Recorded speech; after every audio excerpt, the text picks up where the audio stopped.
धर्मेंद्र प्रधान यांनी राजीनामा दिल्याच्या नंतर जे आपले नवीन शिक्षण मंत्री आलेले आहे ते तरी कोणत्या रंगाचे आहे?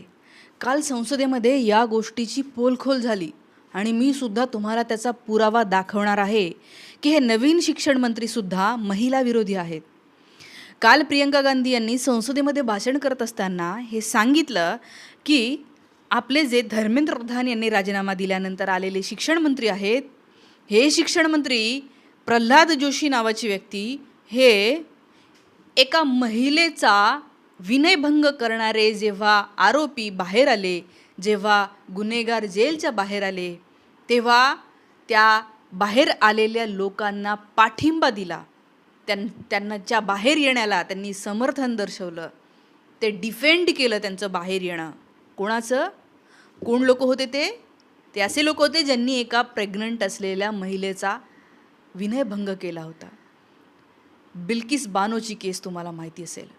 बघा प्रियंका गांधी काय म्हणाले आणि तो व्हिडिओही तुम्हाला दाखवते ज्याच्यामध्ये आपले शिक्षण मंत्री हे असं बाहेर येणाऱ्या रेपिस्टचं समर्थन करताना दिसतात. यहाँ फूल माला डाल रहे हैं. कोई आप पर कैसे यकीन करे? प्रधानमंत्री महोदय जी ने नया शिक्षा मंत्री चुना, एक ऐसे व्यक्ति को इस पद पर आसीन किया जिसने एक गर्भवती महिला के बलात्कारियों की रिहाई पर अपनी सहमति व्यक्त की, खुशी जताई. देश की करोड़ों लड़कियों को प्रधानमंत्री जी ने प्रियंका गांधी विचारत आहेत की ह्याने देशामधल्या करोडो महिलांना आपले प्रधानमंत्री काय संदेश देऊ इच्छितात. कारण शिक्षण मंत्री तुम्ही अशा माणसाला नेमलेला आहे की जी व्यक्ती त्यांच्या बाहेर येण्यावर समर्थन देते. बघा मी तुम्हाला NDTVचा हे एक जुना व्हिडिओ दाखवत आहे. त्याच्यामध्ये पत्रकार या जोशी साहेबांना, नवीन शिक्षण मंत्र्यांना तेव्हा विचारत होता की हे जे बाहेर आलेले आहेत थोडक्यात रेपिस्ट, यांचं समर्थन तुम्ही कसं करता, त्यांना तुम्ही डिफेंड कसं करता. Opposition has raised that the center also cleared the release of these Bilkis rapists in the case that just came out. So how would you defend that? Home Ministry personally cleared it. No, that is, see, after when being in prison for some time, there is a provision for that.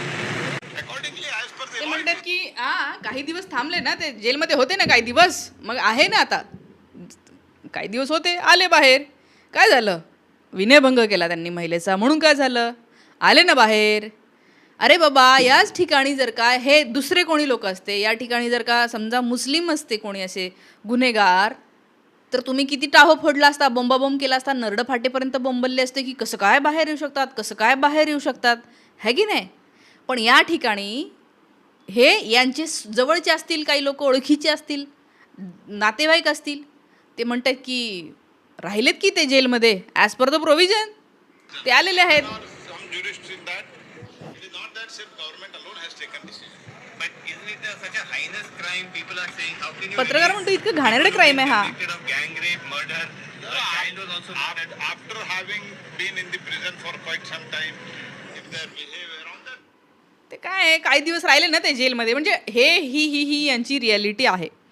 आणि परवा तुम्ही बघितलं असेल की एक video शिक्षण मंत्र्यांचा जुना व्हिडिओ व्हायरल होतो ज्याच्यामध्ये राहुल गांधी मीडियाला बाईट देत असतात आणि त्यावेळेला ते जोशी साहेब बाजूनी जात असतात, तेव्हा राहुल गांधी त्यांचा हात पकडतात, म्हणतात की चला आपण दोघंजणं मिळून मीडियाला सामोरं जाऊ, प्रश्नांची उत्तरं देऊ.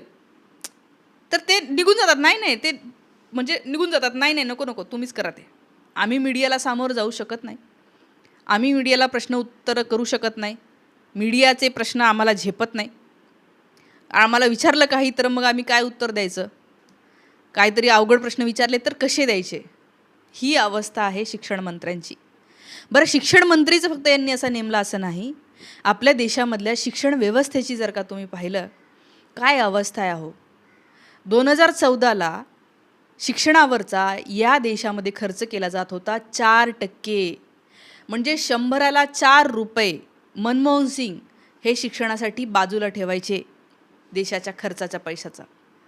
आज नरेंद्र मोदी साहेब 100ला फक्त 1.5 रुपया ठेवत आहेत, 1.5 रुपया. महागाई वाढली, लोकसंख्या वाढली, सगळं झालं तरी शिक्षणावरचा खर्च जो 4 रुपये होता म्हणजे 4% जो खर्च केला जात होता तो 1.5वर आणलाय त्यांनी. हे तर दिसतच नाही लोकांना, हे कळतच नाही आहे अजूनही.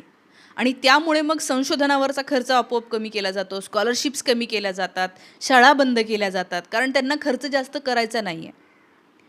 आणि जगाचा इतिहास सांगतो की ज्या ज्या देशामध्ये शिक्षण मागे आलं, ज्या ज्या देशामध्ये शाळा बंद झाल्या, तो देश मागास झाला, बर्बाद झाला. अफगाणिस्तानचं उदाहरण बघा.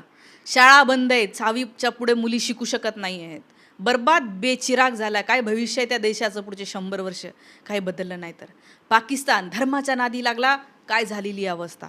पण तेच मुस्लिम जरी कंट्री असले तरी आपलं UAE असेल किंवा इतर अनेक देश आहेत, त्या देशांमध्ये काय अवस्था आहे. तर त्या देशामध्ये शिक्षणाला महत्त्व दिल्यामुळे ते पुढे गेलेत. जपान, जर्मनी, अमेरिकासारखे वेगवेगळे देश आहेत, तिथे वेगवेगळे धर्म आहेत, पण त्या लोकांनी धर्मापेक्षा शिक्षणाला महत्त्व दिलं म्हणून पुढे गेलेत. आज खूप चांगलं आयुष्य जगत आहेत, स्वच्छ हवा घेत आहेत, करप्शन कमी झालेलं आहे. आणि लोक म्हणतात की करप्शन नावाची गोष्ट आणि धर्माचा काही संबंध नाही. उलट करप्शन करणारे लोक जास्त धार्मिक असतात. जेवढं जास्त करप्शन करतात तेवढं जास्त मंदिरात जातात आणि डोनेशन देऊन येतात, दानपेटीमध्ये टाकतात, सोनं नाणं चढवून येतात का बाबा मला वाचव कारण तर किंवा असं मी केलेलं आहे. तर ही अवस्था आहे. आणि जे मनापासून प्रामाणिक असतात, ज्यांची तत्त्वावर निष्ठा असते, त्यांना कुठलीच मूर्ती मंदिर लागत नाही. त्यांना असं वाटतं नाही मी माणूस म्हणून नीट राहिलं पाहिजे, त्यामुळे ते भ्रष्टाचार करत नाही. आणि कायदे पण तिथे चांगले आहेत. त्यामुळे हे जे काही शिक्षणाचं बाजारीकरण झालेलं आहे, महागडं शिक्षण, जेवढं जास्त पैसा देता येईल तेवढं चांगलं शिक्षण जर घेता येत असेल तर गरीब घराचे टॅलेंटेड मुलांनी काय करायचं. मागे राहिलेल्या जाती जमाती, ठेवलेल्या जाती जमाती यांचं काय होणार आहे. आदिवासी समूह ज्यांना वरती यायलाच, अजून पुढे यायलाच खूप काळ लागला, त्यांचं काय होणार आहे जर शिक्षण इतकं महाग झालं तर.